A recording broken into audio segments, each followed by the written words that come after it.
and glucose is produced as a nutrient for the plant.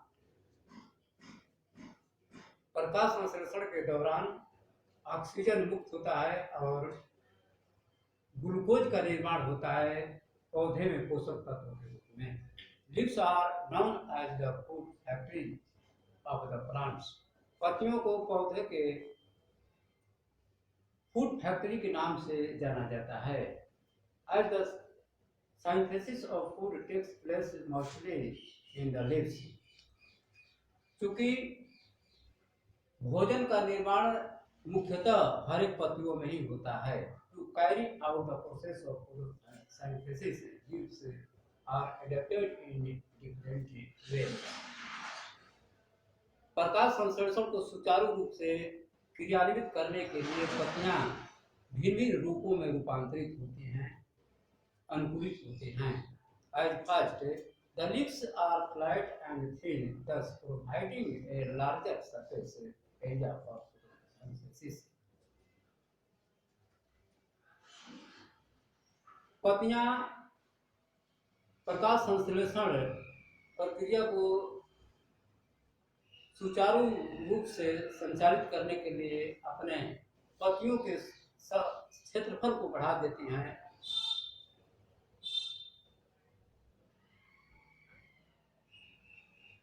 As second, leaves contain the green pigment chlorophyll which drives solar energy.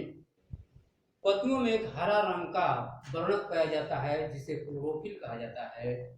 सूर्य के प्रकाश में उपस्थित सौर ऊर्जा को जो trap किए रहता है।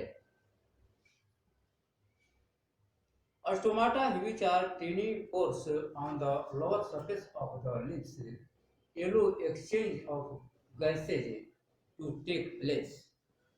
स्टोमाटा जो पत्तियों के सतह पर निचले सतह पर छोटे छोटे छिद्रों के रूप में पाया जाता है जो गैसों के आदान प्रदान का काम करता है।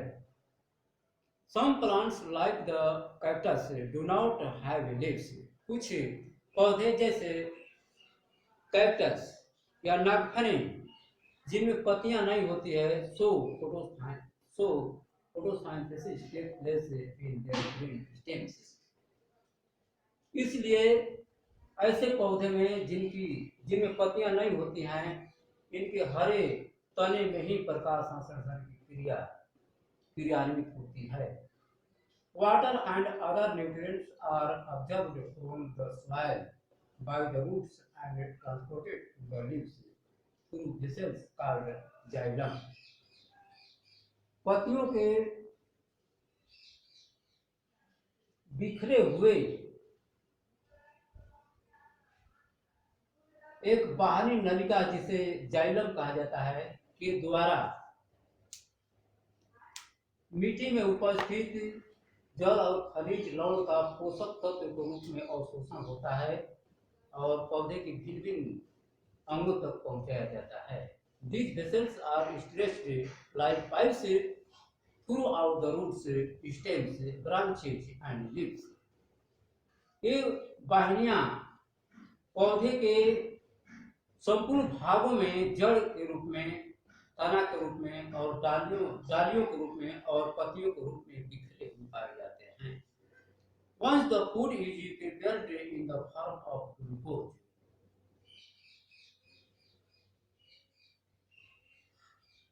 एक बार भोजन ग्लूकोज के रूप में तैयार किया जाता है। It is transported through special tubes और इसका एक विशेष नलिका द्वारा ट्रांसपोर्ट यानी स्थानांतरित किया जाता है जिसे फ्लोएम कहा जाता है to the various part of the plant, पौधे के अन्य भागों तक। Out of the glucose produced a certain amount is utilized immediately as energy.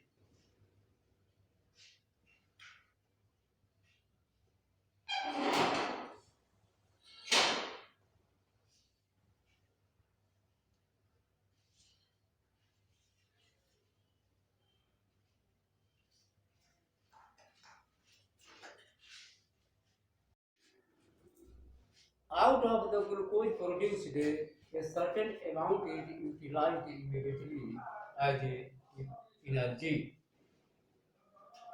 Glucose के निर्माण या उत्पादन के साथ ही एक भरपूर मात्रा में तुरंत एनर्जी का उत्पादन होता है. Some portion is converted and stored as a starch. और कुछ पौधे के हिस्से स्टार्च से संग्रहित हो जाते हैं and the remaining portion is converted to complex substances. और शेष भाग जटिल पदार्थ में बदल दिए जाते हैं जिसे सेलुलोज के नाम से जाना जाता है. When plants are in need of energy, the required amount of starch is converted back to glucose. जब पौधे को ऊर्जा की आवश्यकता होती है तो स्टार्च की जरूरत मात्रा पुनः ग्लूकोज में बदल दिया जाता है. The cellulose is used by plant to strengthen their leaves.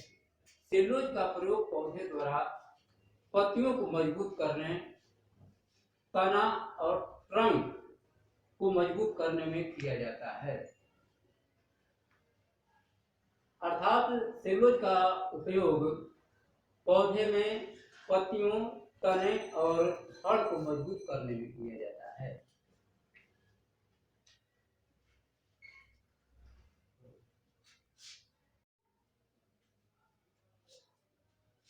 There are different types of raw materials needed by plants. As first, carbon dioxide.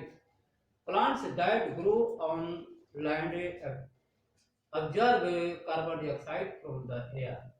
It is absorbed from the surroundings through the stomata. Aquatic plants absorb carbon dioxide dissolved in water. जो पौधे जमीन पर उगते हैं carbon oxide को वातावरण से अवशोषित करते हैं.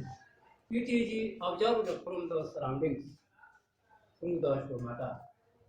यानी कार्बन डाइऑक्साइड वातावरण से पत्तियों में उपस्थित स्टोमाटा द्वारा अवशोषित किए जाते हैं. Aquatic plants observe carbon dioxide dissolved in water.